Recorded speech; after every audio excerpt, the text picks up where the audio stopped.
حسین کی ایک خصوصیات تھی. پہلے مرتبہ جب انسان ان کے ساتھ ملتا تھا وہ انسان ایسا ملتا تھا کہ وہ شک کرتا تھا کہ مجھے میرے خیال میں پہلے سے آغا مجھے جانتا ہے. یہ اس کی اس میں تکبر نہیں تھی، تکبر نہیں. چھوٹا بچہ بھی تھا اس کے لیے ہوتا تھا، جو سامنے آتا پہلے سلام کرتا تھا، چھوٹا بچہ ہو بڑا ہو. یہ تو میں نے جب پہلے مرتبہ آغا کو دیکھا، آغا صاحب کو، تو وہ ہنستا ہوا، یہ چہرہ ہنس مکت. تو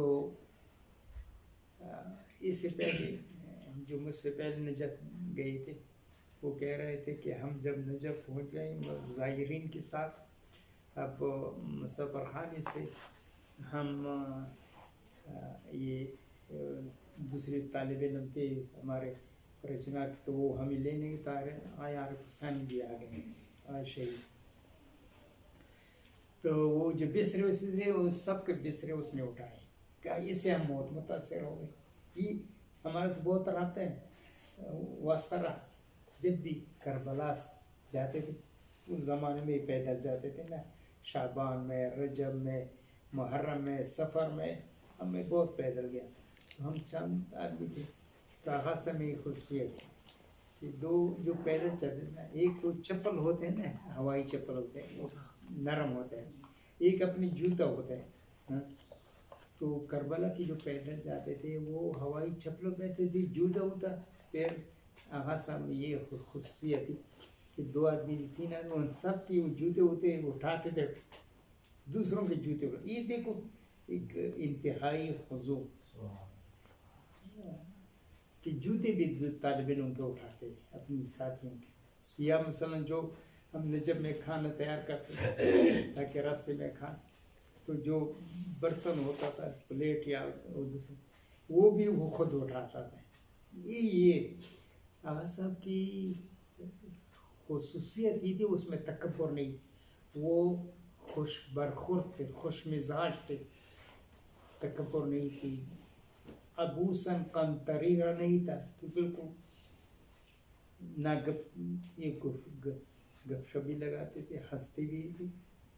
تو یہ میں نے جب پہلے مرتبہ دیکھا بالکل ہنسا. تو اس انسان متاثر ہوتا ہے نا. تو بہت سارے انشاءاللہ میں قصے بناؤں، میں اس کو شاگرد. وہ میرے کپڑے بھی ایک دن میں نے دیکھے، میرے کپڑے دھوائے. دیکھو یہ استاد کے بھی سوچتے ہی نہیں. میں نے تو شرم کے مارے ایک دن پہلے اس کے بھی میں نے کپڑے دھوئے، کیونکہ اس نے میرے کپڑے دھوئے. تو اس نے اس طرح سے مجھ سے کہا. دیکھو یہ اثر ہوتا ہے، یہ تربیت کے اثر یہ ہے کہ خود مثلا سلام کرنا، انتظار نہ کرو کہ کسی کو کوئی سلام کرے.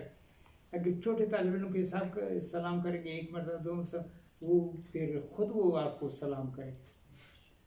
دیکھیے یہ مثلا اب ہم ایسے ہوتے تھے مدرسوں میں،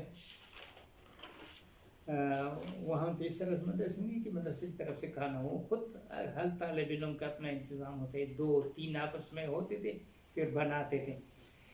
تو آغا صاحب کے ساتھ ہمارا ہوتا تھا، پھر کھانا تیار کرتے، آپ کی باری ہے، میری باری، حتیٰ اپنی باری کی تو چھوڑو کرتا تھا، دوسری کی باری بھی تھا تو کام وہی کرتا، کوشش کرتا وہ اٹھے کام کرے. تو یہ عزیز میں یہ باتیں جو عرض کر رہا ہوں نا، یہ اس لیے کہ صرف حکایت پر ہے، حکایت نہیں. مطلب قصہ سے عبرتوں نے کیا اولے الالباب. قرآن میں بھی قصہ ہے نا، بہت سارے قصے. حضرت ابراہیم قصے ہیں، حضرت اسماعیل کے قصے ہیں، پیغمبر اسلام کے قصے ہیں. یہ قصے کیوں ہیں؟ یہ عبرت ہے، سیکھنے کے لیے. تو شہید کی زندگی میں اگر میں نے کچھ سیکھا، وہ تو زیادہ پڑھنے سے نہیں سیکھا ہے، ان کے کام سے سیکھا ہے، اس کی اخلاق سے سیکھا ہے، اس کی کردار سے سیکھا ہے. اللہ تعالیٰ ہم سب کو